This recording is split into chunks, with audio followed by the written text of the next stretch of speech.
उड़ता पराठा और कंजूस बाबू। सुजानपुर नाम के एक गांव में बाबूलाल नाम का एक आदमी रहता था। पूरा गांव उसे कंजूस बाबू कहकर बुलाता था। ऐसा इसलिए क्योंकि उसकी जेब से 1 रुपए निकालना मतलब जान निकालने जैसा था। बाबू भाई गांव के बाजार में बाबू स्पेशल एग पराठा का ठेला लगाते थे।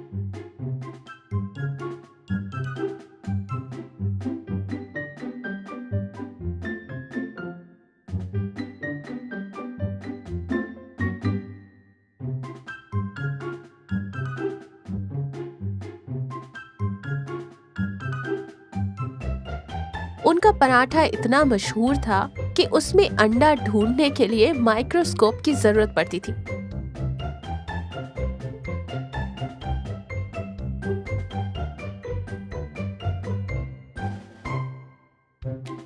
एक दिन सुबह सुबह बाबू भाई अपने नौकर सुरेश पर चिल्ला रहे थे। अरे सुरेश, ये प्याज कैसे काट रहा है रे?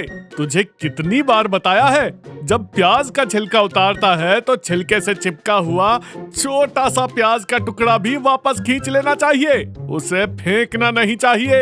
अरे बाबूजी, वो प्याज नहीं है, सिर्फ सूखा छिलका है। क्या उसे भी सब्जी में डालेंगे? सुरेश ने अपना सिर पीट लिया। तभी एक ग्राहक आया।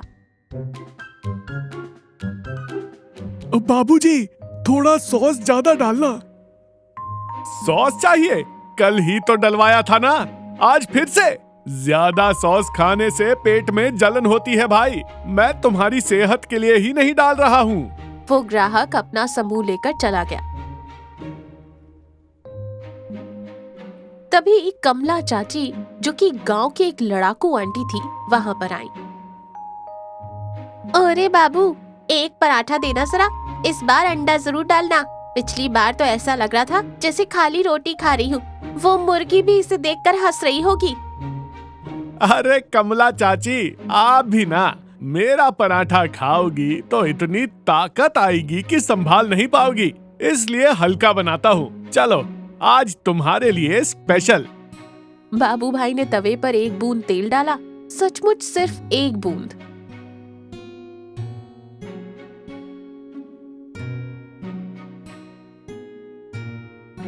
अंडा फोड़ा, लेकिन बड़ी चालाकी से आधी जर्दी कटोरे में बचा ली और सिर्फ सफेद हिस्सा ही डाला।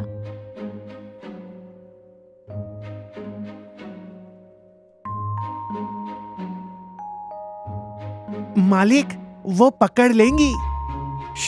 तू चुप रह, मैं कह दूंगा कि ये डाइट एग है।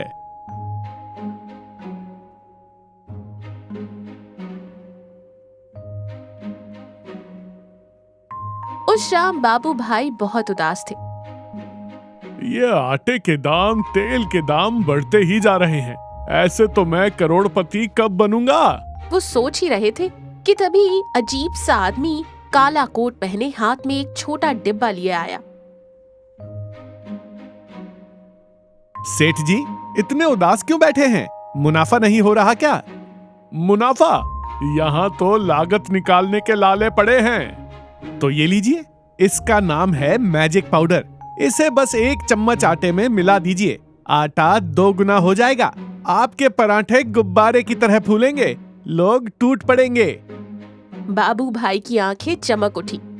सच में? मतलब कम आटे में ज्यादा पराठे बन सकते हैं? हाँ, इस डिब्बे की कीमत 1000 रुपए है, लेकिन आपको 500 में दे दूंगा। बाबू भाई ने मोल भाव किए, रोए झगड़े और अंत में 50 रुपए में वो पाउडर खरीद लिया।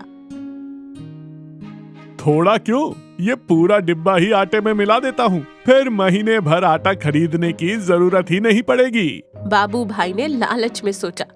उस रात उसने सुरेश से वो पूरा पाउडर आटे में मिलवा दिया। आटा अजीब आवाजें निकालते हुए फूलने लगा।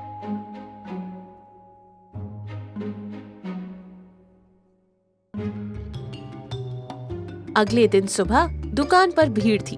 बाबू भाई ने स्टाइल में कहा, आज का स्पेशल पराठा, और आटे का पेड़ा तवे पर डाला।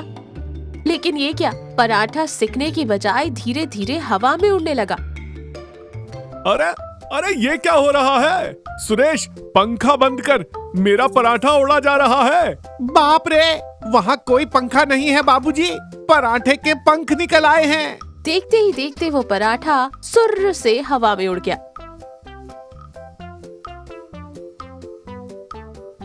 और पास की नीम की पेड़ के डाल पर जा बैठा। बाबू भाई ने घबराहट में दूसरा डाला, वो भी उड़ गया।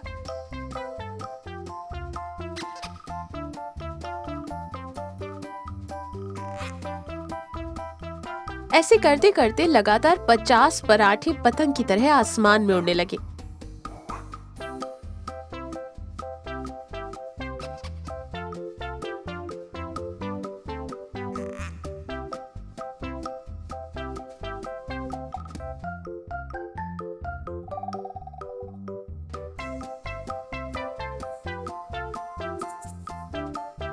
पूरे गांव में हड़कंप मच गया। हाय, मेरा नाश्ता उड़ा जा रहा है, पकड़ो कोई, अरे पकड़ो उसे।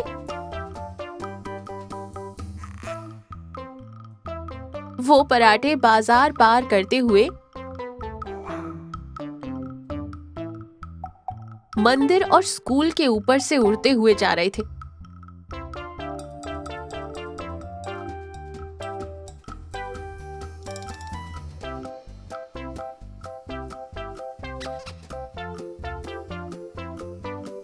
और उनके पीछे लोग भाग रहे थे।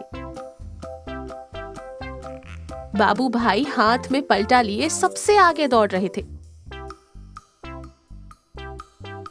खबरदार, कोई उन्हें हाथ नहीं लगाएगा, वो मेरी संपत्ति है, मेरे पैसे हवा में उड़ रहे हैं। गांव के जवान दीवारें फांद रहे थे।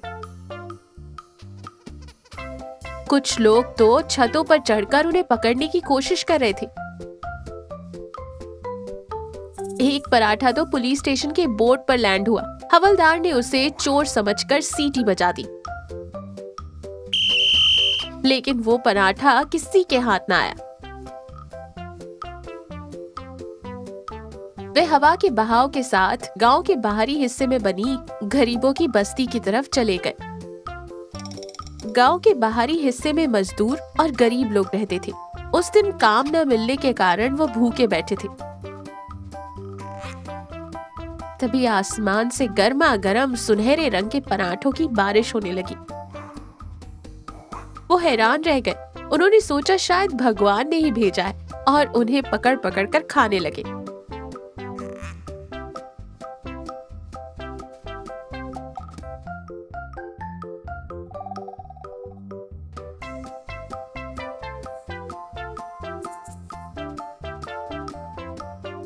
बाबू भाई हांफते हुए वहां पहुंचे। रुको, वो मेरे हैं, पैसे निकालो। वो चिल्लाने ही वाले थे, लेकिन वहां का नजारा देखकर वो रुक गए। एक बूढ़ी अम्मा बोली, बेटा, इतने दिनों बाद इतना अच्छा खाना खाया है, भगवान तुम्हारा भला करे। कहकर वो तो खुशी से रो ही पड़ी। वहां के मजदूर बड़े चाव से उसे खा रहे थे। वाह, इसमें तो अंडे की महक भी जबरदस्त है। वो खुश हो रहे थे। वहां पहुंची कमला चाची और सुरेश ने भी ये देखा बाबूजी, आप 1 रुपए का लालच करते तो इतना नाम नहीं होता।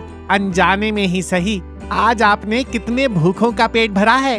बाबू भाई के दिल से जैसे कोई बोझ उतर गया। इतने साल सिर्फ पैसा पैसा करके जिए, लेकिन कभी इतना सुकून नहीं मिला था। उन गरीबों की आंखों में जो खुशी थी, उसके सामने उनका मुनाफा बहुत छोटा लग रहा था। बाबू भाई धीरे से पास गए। एक मजदूर ने बाबू भाई के पास आकर हाथ जोड़ते हुए कहा, बाबूजी, क्या ये आपने भेजे थे? भगवान आपका भला करे। बाबू भाई की आंखों में आंसू आ गए। हाँ भाई, मैंने ही भेजे थे, पेट भर के खाओ, उन्होंने कहा। तभी कमला चाची बोली, क्यों रे कंजूस बाबू, आखिरकार तू इंसान बन ही गया। सबने बाबू भाई जिंदाबाद के नारे लगाए और तालियां बजाई। उस दिन से बाबू भाई की कंजूसी पूरी तरह तो नहीं, लेकिन काफी कम हो गई। अब उनकी दुकान का नाम है बाबू का उड़ता पराठा। पराठे अब उड़ते नहीं, लेकिन स्वाद अभी भी लाजवाब होता है।